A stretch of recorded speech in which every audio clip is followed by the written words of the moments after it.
Jananim Saradam Devim Ramakrishnam Jagadgurum Padapadme Tayo Shritva Pranamami Muhurmuhu. Salutations to Sri Ramakrishna, the Jagadguru and the Mother of the Universe, appearing in the human form as Sarada Devi, the Holy Mother, the divine consort of Sri Ramakrishna. I have been asked by this channel to speak on Holy Mother and her attendant, her caretaker, and a direct disciple of Sri Ramakrishna, who was also the General Secretary, the first General Secretary of the Ramakrishna Order, Swami Saradananda. It is a very illuminating topic to think about, and I had read about Swami Saradananda. Of course I read about Holy Mother, but I was especially drawn to Swami Saradananda when I was a college student, to find that what a life he led, matching what was described in Bhagavad Gita's those Sthita Prajna Lakshana, that the signs of a person established in wisdom have been described at the end of the second chapter of Bhagavad Gita. And if somebody has presented a life matching that kind of equanimity in all circumstances, and hard-working person, managing so many different responsibilities with a perfectly balanced mind, established in that all-pervading divine. So it is his life. I read a fairly good-sized book in Marathi language at that time. I was a college student, and but I had never actually given any talk on Swami Saradananda. So in a way, I am very thankful to this channel for giving me this opportunity, and especially that chapter in his life when he became attendant and caretaker of Holy Mother from 1902 up to the end of Holy Mother's earthly life, that was in 1920. So during this span of 18 plus years, it was very illuminating to find how Swami Saradananda handled all these responsibilities. Holy Mother, the Mother of the Universe in human form, but completely without any external signs to that effect. It was in fact confused by many people that she didn't appear like a Mother of the Universe. It was a puzzle for many who had an imagination about the Holy Mother, how she would look like.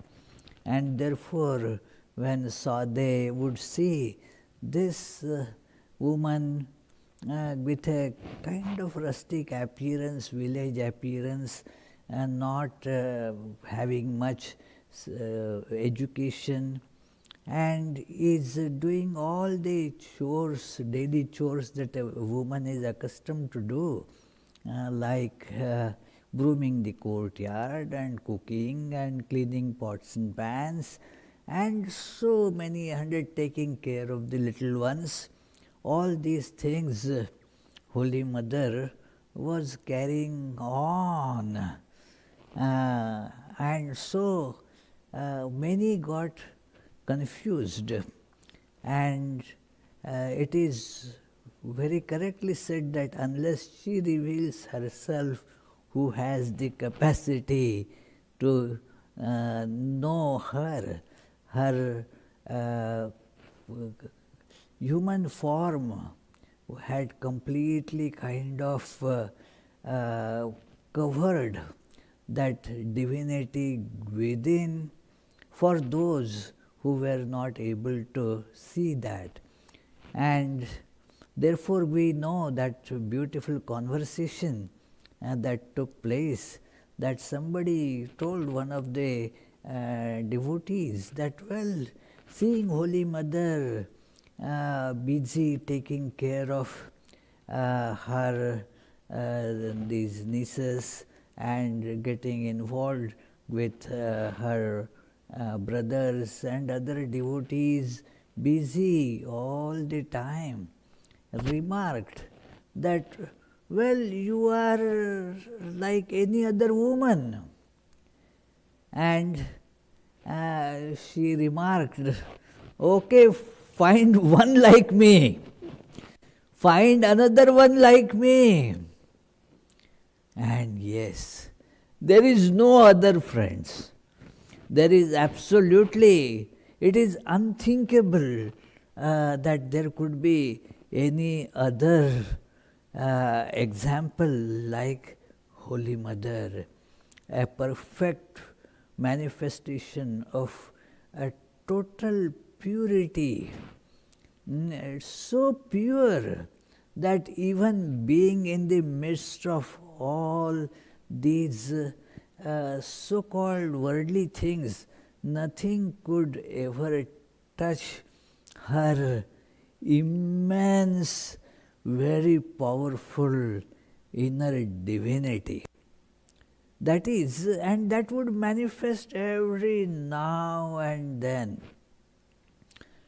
It was just a very special, unique thing to be on these two planes simultaneously.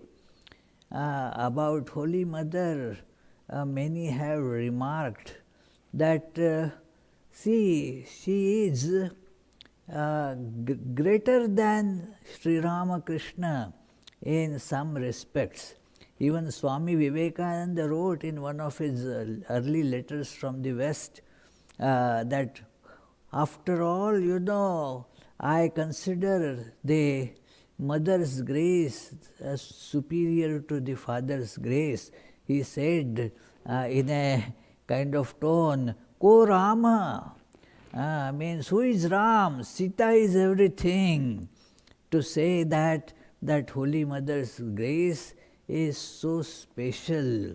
Holy Mother is power itself, and it is compared that how Holy Mother's these experiences, she had the power to keep it suppressed. Sri Ramakrishna would visibly go into samadhi every now and then.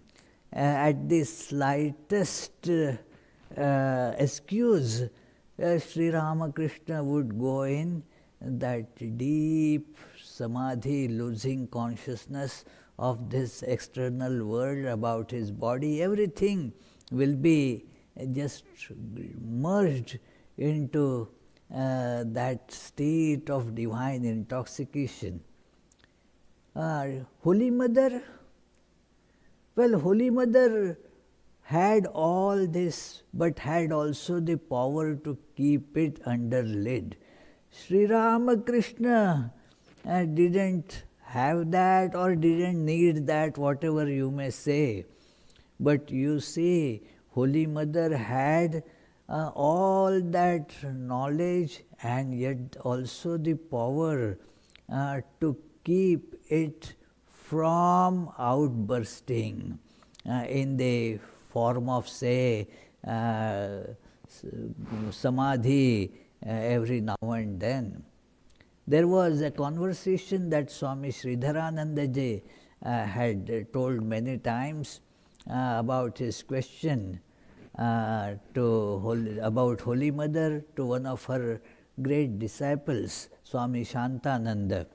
And he asked this simple question, which he thought to be a very, nothing to find fault with that question, that he said, have you seen Holy Mother getting into samadhi like we read about Sri Ramakrishna getting into samadhi again and again? Did Holy Mother also had such samadhis now and then? And Swami Shantananda, before giving any other reply, said, "You are stupid.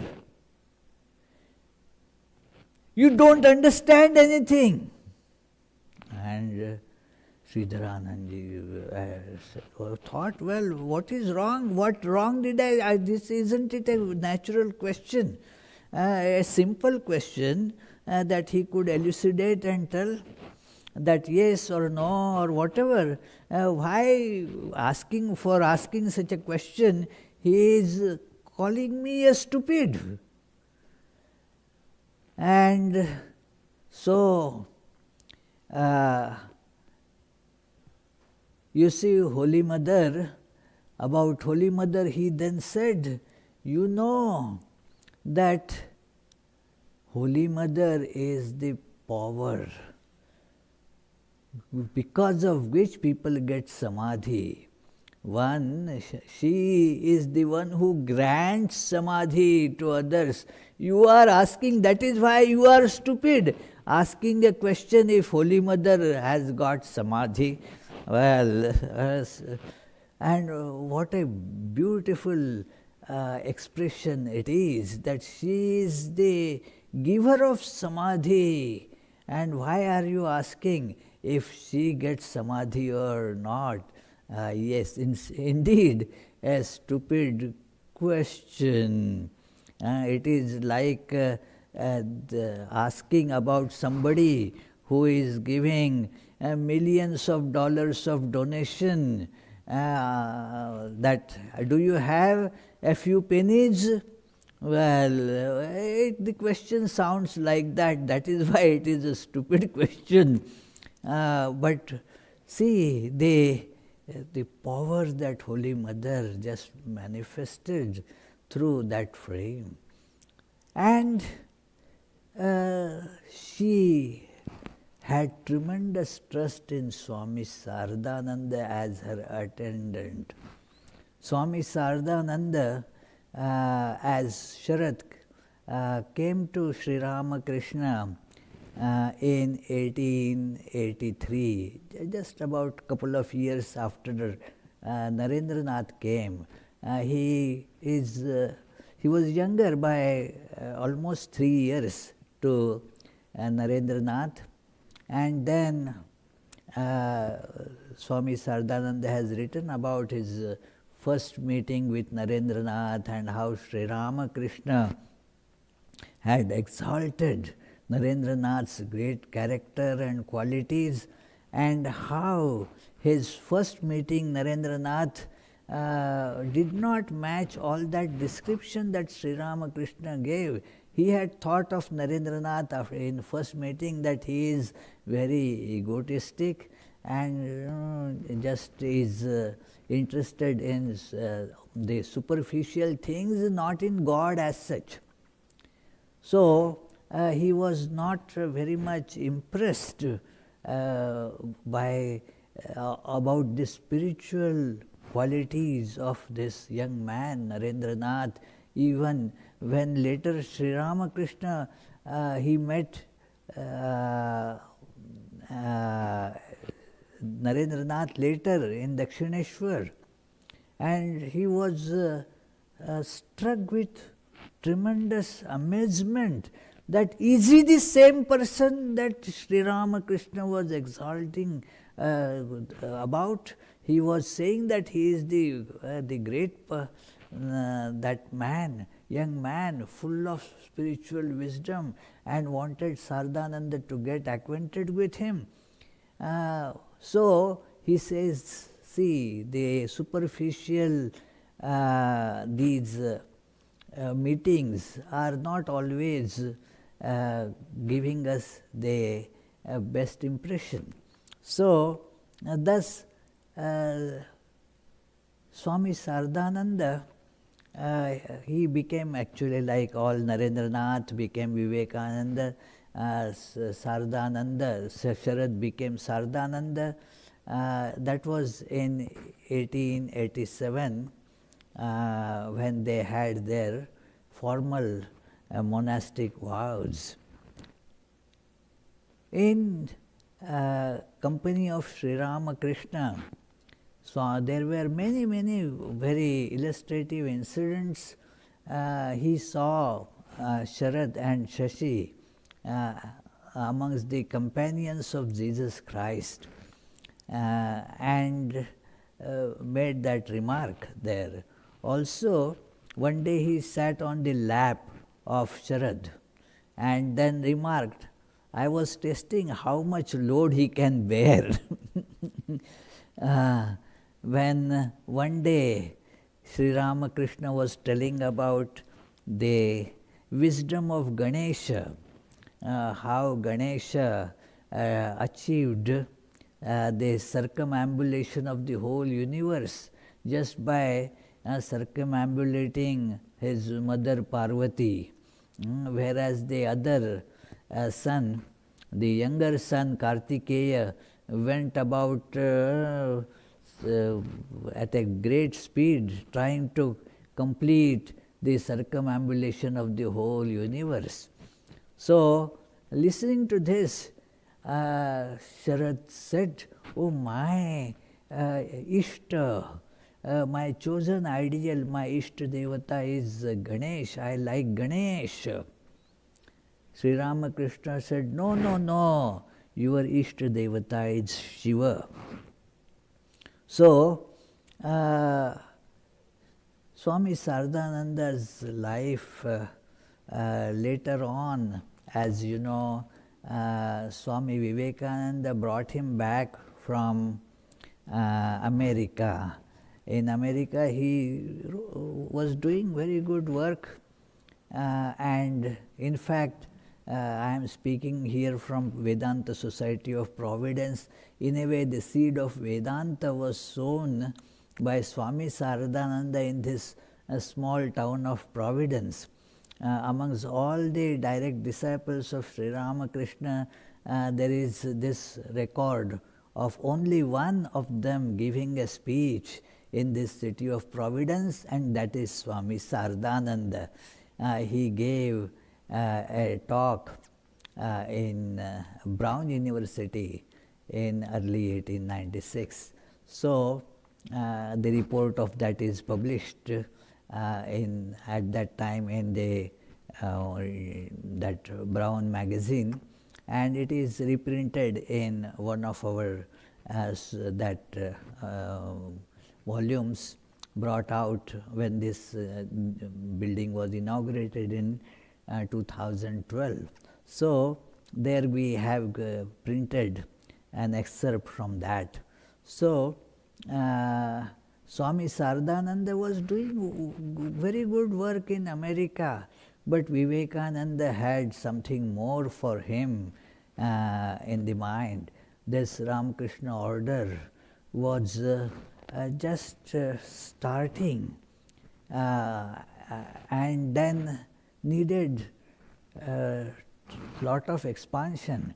The other disciples could not actually fathom that this is going to be a worldwide organization. But Swami Vivekananda was very clear about it.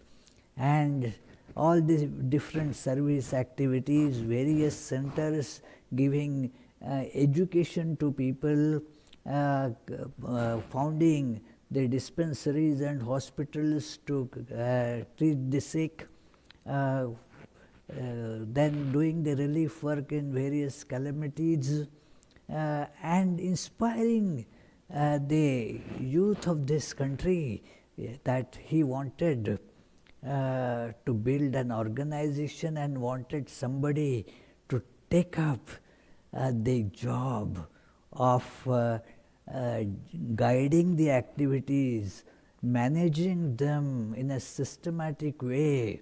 He wanted a general secretary, a man who is very peaceful, a man who was calm even in the face of this stormy situation. Actually, there are so many instances in Saradananda's life that it was almost impossible to get him perturbed by anything in life. He retained that calmness always.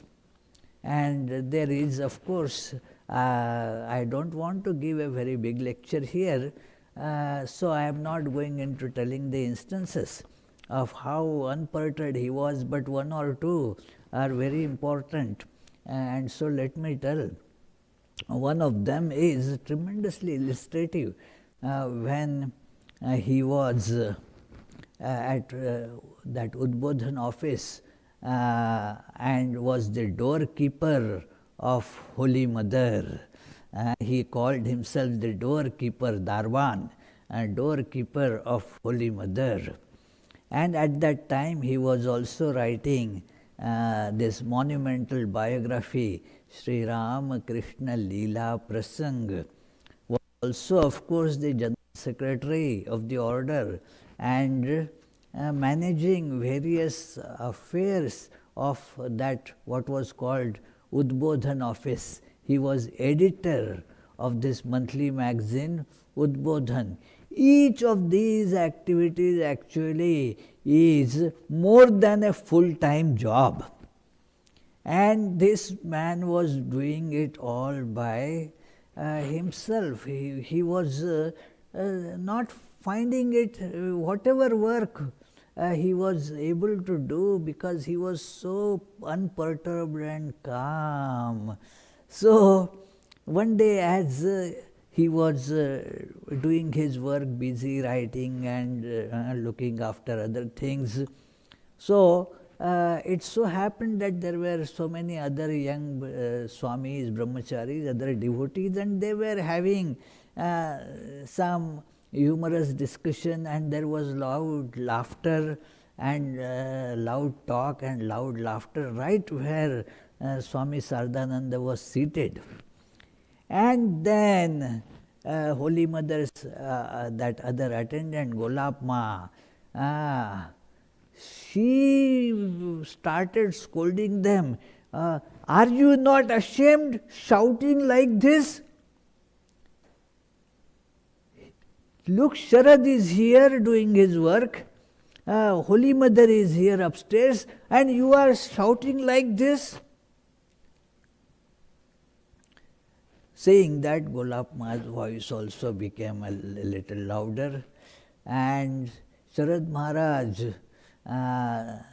he replied from his room. He said to her, Golap Ma, let those boys, they are after all boys, let them have their humor, let them have their loud discussion.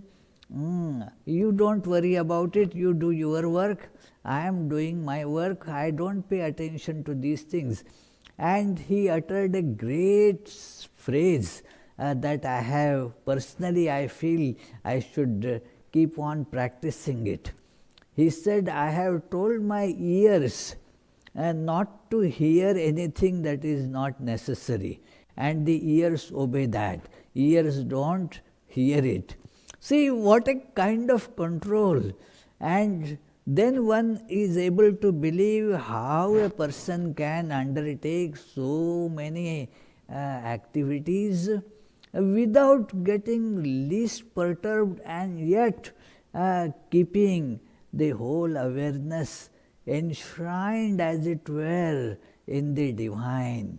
A full surrender to Thakur and Ma, and yet doing all these works with that spirit of surrender. And one sees that how Holy Mother therefore completely trusted him. If there was once a devotee from Ranchi, as Holy Mother was staying in Jairambati, came all the way there and then requested Holy Mother that please come to Ranchi. We have made all arrangement for your stay there. Everything has been arranged. I have come to take you. Holy Mother asked, does Sharad know about it? And the devotee said, no. Then of course I cannot go. But we have made all arrangements. She said, who told you to make arrangements? I cannot go without Sharad Maharaj's approval. It is, talk to him. The devotee went back. That's it, It is, Holy Mother remarked that, is it easy that just to take me? No. It is only Sharad knows. Everything was to be done under the management of Sharad. He was kind of, her doorkeeper, he used to call himself. He was her caretaker in every single respect. Sharad Maharaj's first priority was Holy Mother. The convenience of Holy Mother, her comfort, her wishes was everything for him. Nothing superseded even the slightest indication coming from Holy Mother. That was that. There was once an incident when the property at Jairambati belonging to various quarrelsome brothers of Holy Mother, and Holy Mother also was there amongst these siblings for the demarcation and partitioning the properties and distributing the share to everyone. It was a tedious job that was going on. Some other Swamis were there, and Sharad Maharaj was seeing everything, and the Holy Mother's greedy brothers, they were keeping the documents locked, stealing them and so forth. So knowing this, Sharad Maharaj was keeping watch on everything. The papers were getting ready. One day when the papers were there, two of her Holy Mother's brother Kali and Prasanna were standing there to grab the papers, as it were. But because of the this guard of Sharad Maharaj, they could not do anything. And a message came that Holy Mother wants to see Sharad Maharaj. And then Sharad Maharaj kept those papers, told the brothers, don't touch these, and looked while telling, looked at another brahmachari standing there, and left. That monk understood that it is meant for him, that he should not be letting the brothers take. And exactly what he was fearing, as soon as Sharad Maharaj went out of the room, one of the brothers got those papers, and this monk told, no, you can't take it. No, don't take. He was not going to listen. He was going out with those papers. But as soon as Swami Saradananda entered, he told, keep those papers back, and then they were kept back. So this kind of work Swami Saradananda had to do, and still he was so humble. He always thought of himself as that doorkeeper sitting there.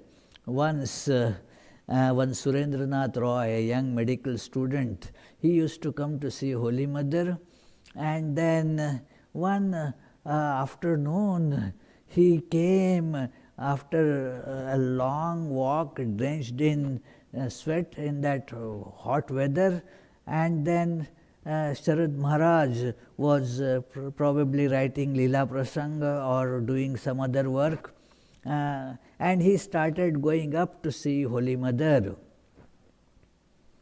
Sharad Maharaj, no, she is resting, you can't go now. And then he kind of pushed Sharad Maharaj and went up, saying, is she only your mother? Now at the heat of the moment, probably because also he was coming in that hot sun, walking for more than 2 hours. So, but as soon as he went up, he thought, oh, what did I do? I said such words, I got angry with this holy man, Swami Saradananda. Now what will happen? He told Holy Mother there after saluting her that this is what I had done. And she said, don't worry, it's all right. And then that incident, he was thinking, now let me go from the other stair, not to meet Saradananda again, or hoping that he will not be there. But he was there, Swami Saradananda. And now what to say? He tried to, say, please forgive me for this. Saradananda said, no, without such eagerness, such yearning, can anybody get the vision of Holy Mother?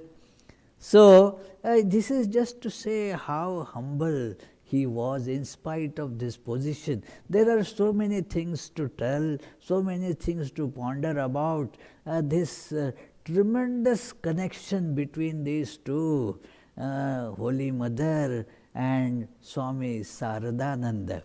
I will conclude with a beautiful couplet composed by Swami Saradananda about this Holy Mother's true nature.